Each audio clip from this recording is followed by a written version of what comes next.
Okay. In the video which I was sent to you, in that all the calculations regarding the dimension of the specimen you have calculated. That is, I have shown how to calculate the diameter. The diameter is 18 mm. With a caliper, you need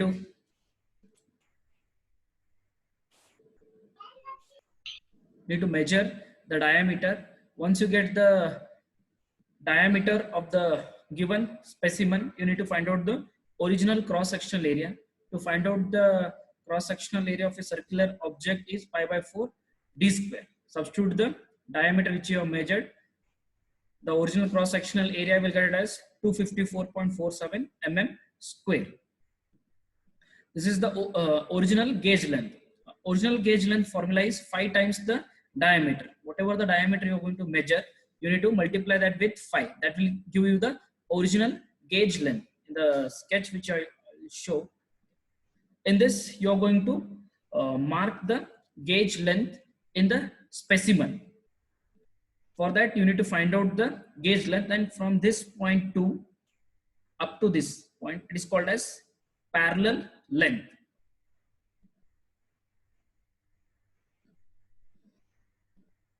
Once you get the original gauge length, after that you need to measure the original parallel length.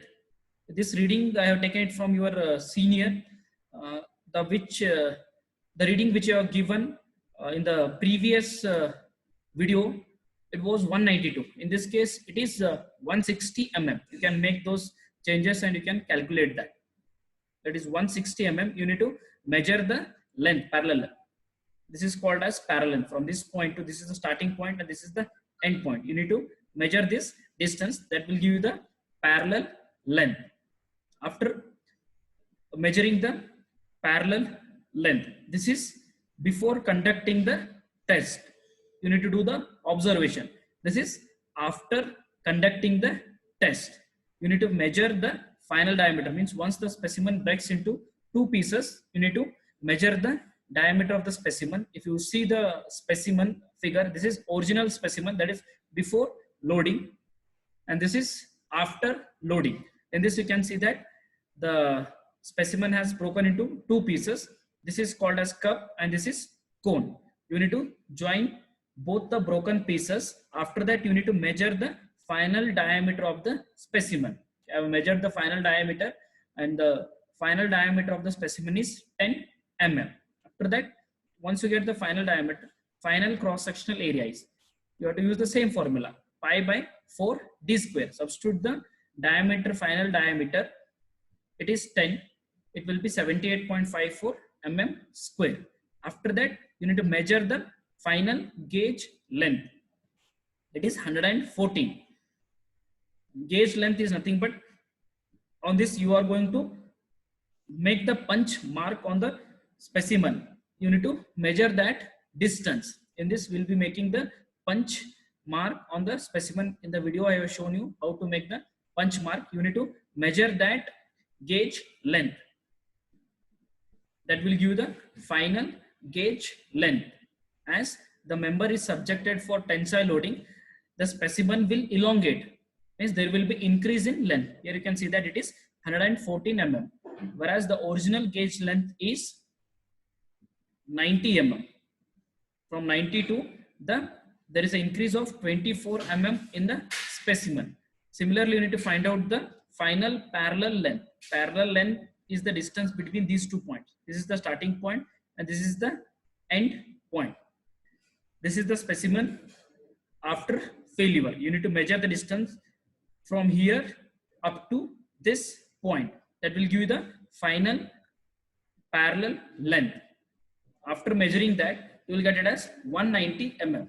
These are the readings which has to be taken after the testing. Means after the specimen breaks into two pieces. Usually this tensile test is conducted to calculate the percentage of elongation in the specimen, percentage reduction in cross-sectional area. As the specimen elongates, there will be reduction in the cross-sectional area. You are going to find out the reduction in cross-sectional area. Similarly, you are going to find out the ultimate tensile stress, how much the maximum stress a specimen is going to take. That will give you the ultimate tensile stress. This is the breaking stress, the load at which the specimen breaks. From that you're going to get the breaking stress. The last one, you're going to find out the Young's modulus, that I will show while explaining the graph. We will see one by one. First one is percentage elongation. Elongation is nothing but, for example, if you take a strain, how you are going to measure the strain? Strain is nothing but change in length to original length. Here the change in length is final length minus original length divided by original length is L naught. It is denoted by L naught. Percentage elongation is nothing but strain measured in the specimen, change in length to original length. Substitute the final length of the specimen, original length of the specimen, similarly original length of the specimen. Substitute all the values. The final length of the specimen is 114, original length is 90. Here you have to take the gauge length, don't take the parallel length. Gauge length, it is 114 minus original, it is 5 times the diameter. 5 into 18 is 90 divided by original diameter, it is 90. Substitute all the values, you will get the percentage elongation as 26.67%. To convert this in terms of percentage, that's why I'm multiplying it with 100. This is how you are going to find out the percentage elongation. Similarly, as the member elongates in the longitudinal direction, there will be reduction in diameter in the lateral section. You need to find out the reduction in the area. Okay, that is nothing but the member is subjected to strain. You have to use the same formula, that is original strain to the change in the strain to the original strain. How you are going to find out the change in the strain? Here you are finding percentage reduction in cross sectional area. Means to find out the change means first you have to know the original. Original will be same.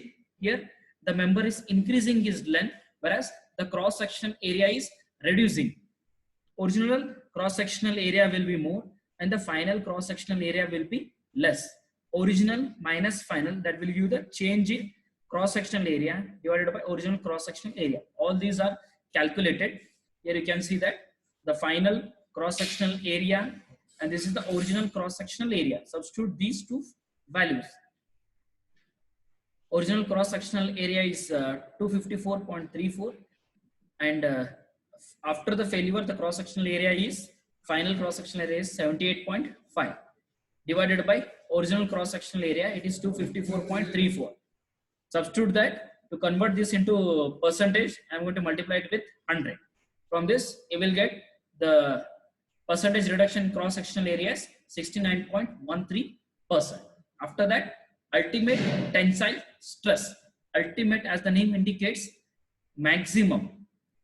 To find out the ultimate tensile stress, the formula which we will use to find out the stress is load divided by original cross sectional area. Here you are finding ultimate tensile stress, means you have to use the ultimate load taken by the specimen. For that, the formula is maximum load divided by original cross sectional area. Here you have to take original cross sectional area, don't take the final one. Here you have to take the original cross sectional area and you need to note down the maximum load from the reading. This is the these are the readings which you are going to take. That is during the conduction of the experiment. When you are going to conduct the experiment, when you apply the load, actually in this you need to make columns, 1 2 3 4 columns. First is applied load, it will be in kilonewton. Elongation, in this I have taken the average elongation in the extensometer. If you see the video, in that I have fitted 2 extensometer to the specimen. I have taken the average of that and this is the machine scale reading. Initially the deformation which are observed in the specimen which cannot be seen in the machine scale, these are in terms of that is you can see that it is 2, that is 0.02, means which cannot be measured in machine scales. In machine scales you can measure 1 mm, 2 mm, 3 mm, like that machine scale reading is there. In that it is not possible to measure these values, that's why we have fitted extensometer to the specimen. That has to be noted down.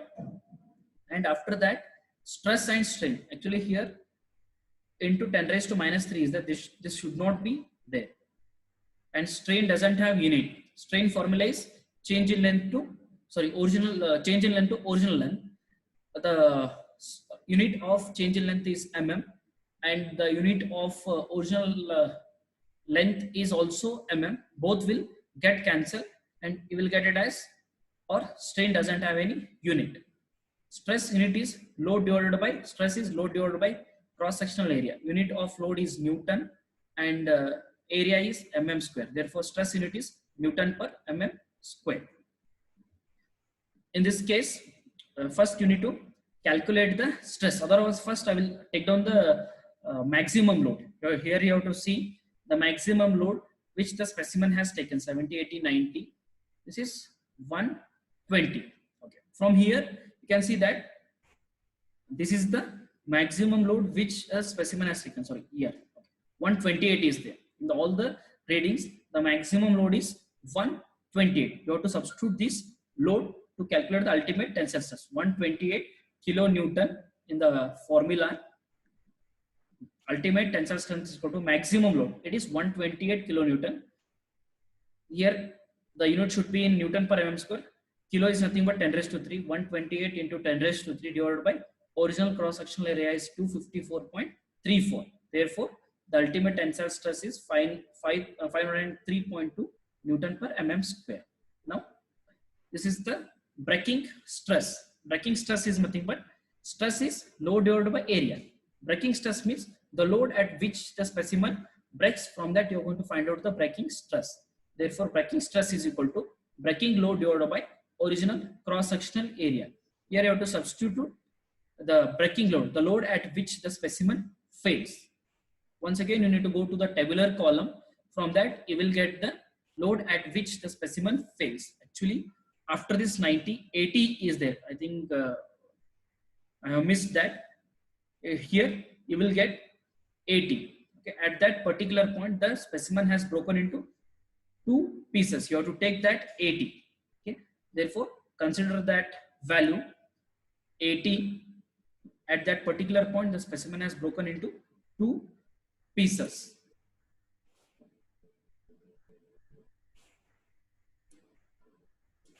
Now, breaking load is 80 kilo 10 raised to 3 divided by original cross sectional area. Therefore, you will get it as 310.2 Newton per mm square. This is how the breaking stress is calculated. Now we'll see the tabular column. Here you are going to first find out the cross-sectional stress in the specimen. Okay. For 10 kilonewton, when you apply 10 kilonewton, the elongation in the specimen is 0.02. From these 2 values, you need to find out the stress induced in the member and strain. As the member elongates, it will be subjected for strain as well as stress. You need to find out that. Okay. I will show you how to find out that stress. You know the formula. Stress is equal to load divided by area. Load is denoted by P divided by N. Oh, sorry, cross sectional area. You have to use it as A.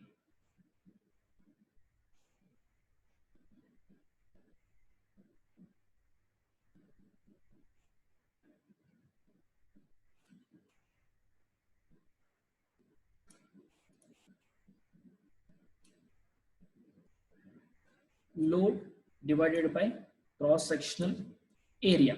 In this, the applied load is 10 kilonewton. 10 into 10 raised to 3 into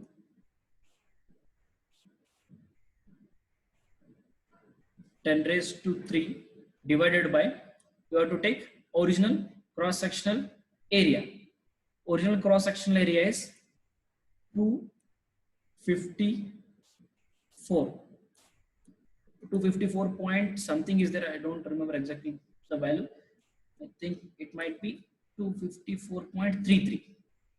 load divided by cross-sectional area, you will get the stress induced in the member as 0.0393 Newton per mm square. Similarly, you need to find out for 20 kilonewton load, how much is the stress induced. Just you have to change the load. Here you have to substitute as 20 into 10 raised to 3 divided by original cross-sectional area. You will get the stress induced. It has to be continued for all the readings. We need to find out all the stresses induced in the member. Now,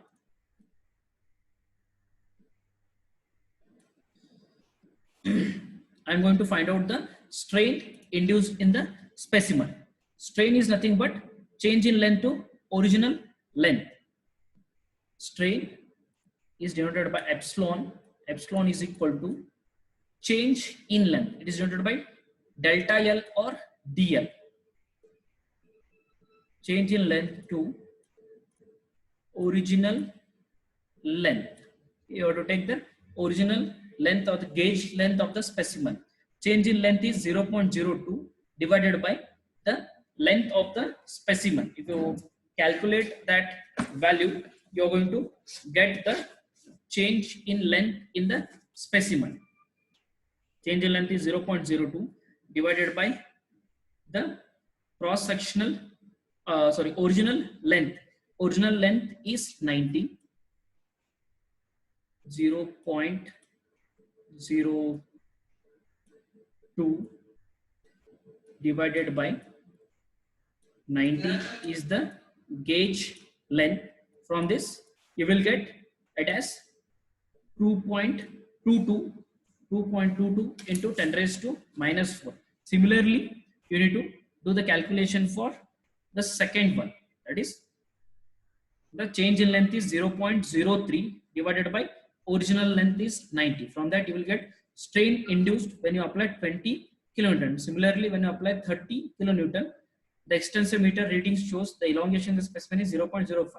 0.05 divided by 90 will give you the strain observed when you apply 30 kilonewton. Similarly, you need to continue until the last reading which you have taken in the tabular column. This is how you need to find out the stress and strain. This is after 90, 80 is there. You need to continue till then. Once you complete that, after that you need to draw stress versus strain. From that you are going to find out the Young's modulus in the specimen. The graph which you are seeing. Okay. In this, in the x-axis, it is strain. X-axis, you have to substitute the values or the strain which you have observed, and in the y-axis, you have to note down the stress observed in the specimen. Substitute the values, that is stress versus strain. Similarly, if you see the tabular column, when you apply 10 kilonewton, the observed stress is 0.0393. At 0.0393, the strain observed is 2.2 into 10 raised to minus 4. For each point, you need to draw the stress versus strain. In x-axis, you have to take down the strain, and in the y-axis, you have to take down the stress. After that, you have to plot the graph. This is how the graph which you are going to get. This is the point at which the specimen breaks into two pieces, and this is the maximum stress which a specimen is going to withstand. Actually, in this, we are not getting a proper upper and lower yield point. The seniors have not taken the reading properly. If you take the reading properly, you will get the upper as well as lower yield point. After that, for a particular point, the increase in the strain, it will be constant. The strain will increase, whereas the load will be constant. At a constant load, there will be increase in the or there will be deformation in the specimen. That will be noted as a parallel line, that is constant line. Why? Because once the material starts yielding, means it is going to change its state from elastic to plastic. Change of state takes place. For that reason, after that, the material is going to rearrange. For that reason, once again, it is going to regain its resistance power. At this particular point, completely the resistance will be lost. It will take some time to rearrange the molecules.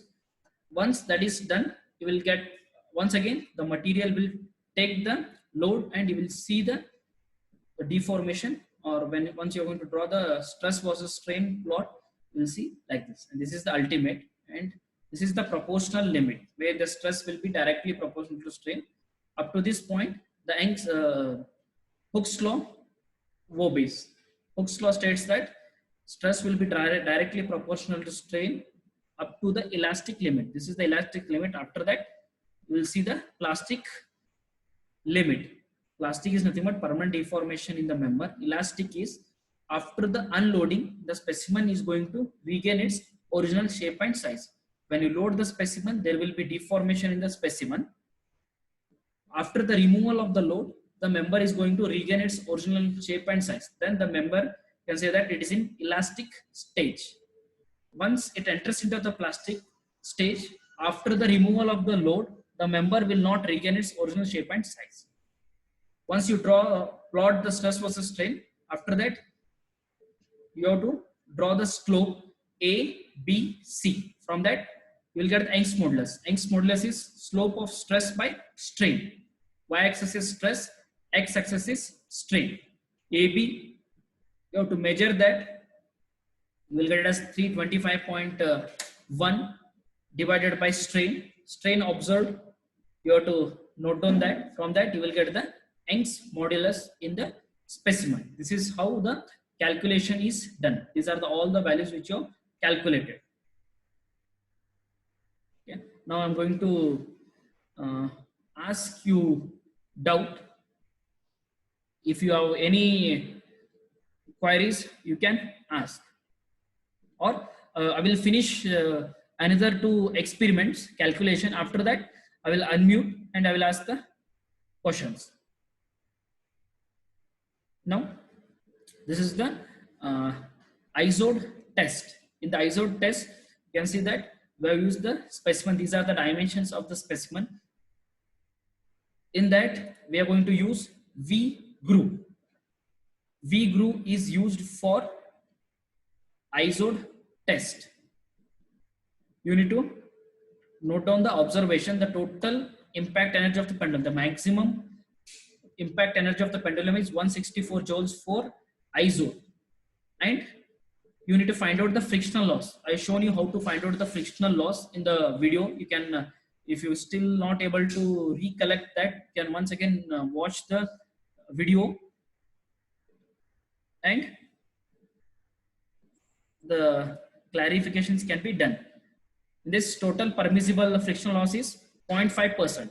0.5% of 164 joules, it is 0.82 joules. Observed frictional loss, it is 4 joules. Actually, the observed frictional loss is 2 joules.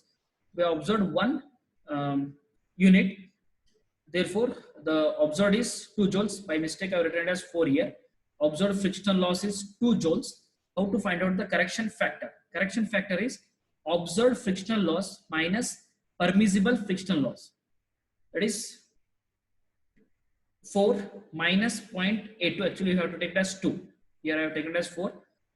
4 minus 0.82, you will get it as 3.18. Now, once the pendulum or the hammer hits the specimen, there you are going to observe this energy absorbed by the specimen. It is 40 joules energy absorbed by the specimen, and at this point the specimen breaks into 2 pieces. If the specimen doesn't breaks into 2 pieces, means it has undefined value. The energy obtained is 40 joules. I need to find out the total ISOD strength of the specimen, that is the toughness of the specimen.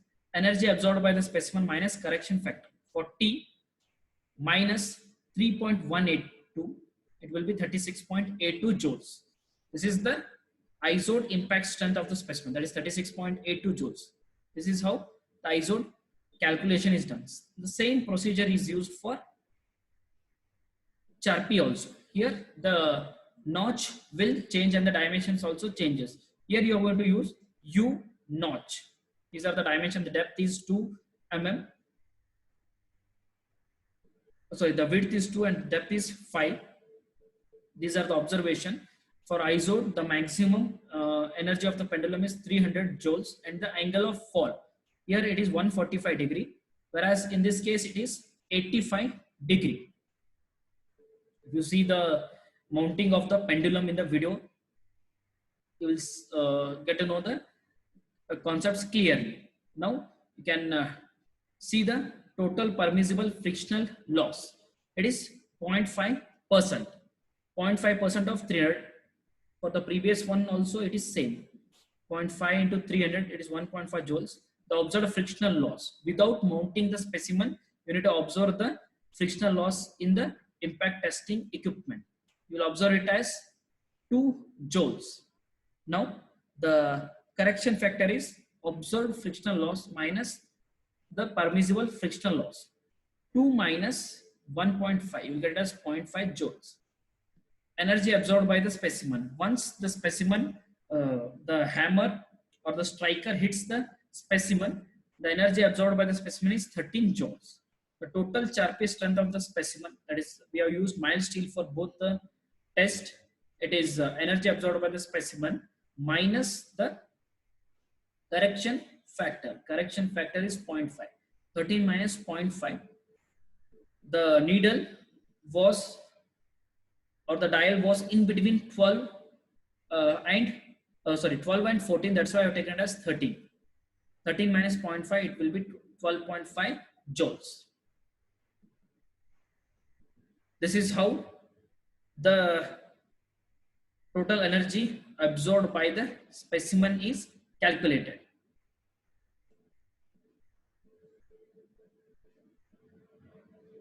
Okay. The calculation part of Charpy as well as ISOD is over. Now I will stop the recording. If you have any doubts, you can ask me.